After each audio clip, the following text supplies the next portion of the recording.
Welcome to Standard Chartered Money Insights, a podcast series by Standard Chartered Bank that brings you market views and insights on the go. Welcome to Cut to the Chase. Today is Tuesday, the 19th of September. I'm Daniel Lam, your host for the podcast. We spoke about the need for consistency and stability in China data in the podcast last Wednesday in order to see a more sustained rally in Chinese assets. Last Thursday, we saw further action from policymakers. They cut the required reserve ratio at the RRR by 25 bips. It is quite likely that we're going to see more stimulus measures in the near term due to the spillover effect from real estate to the consumer via wealth effects and the importance of real estate to industrial production. Now, in the aforementioned podcast, we spoke about credit expansion as well as inflation. It is worth pointing out that there has been some improvement in PPI as well.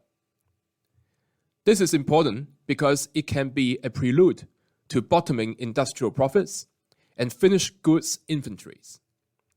Now, this is all very preliminary and partly reflects base effects, but it is possible that the destocking cycle may be close to an end.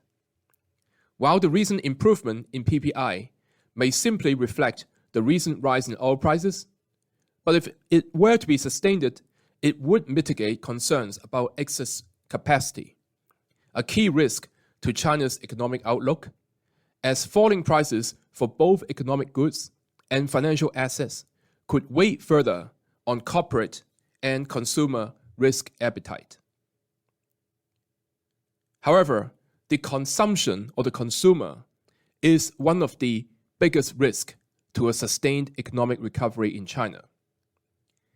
Headwinds to consumer sentiment include diminished prospects for accumulating wealth and savings, soft labor markets for young workers, and declining income potential. So as a result, retail sales nearly flatlined in May to July before bouncing in August.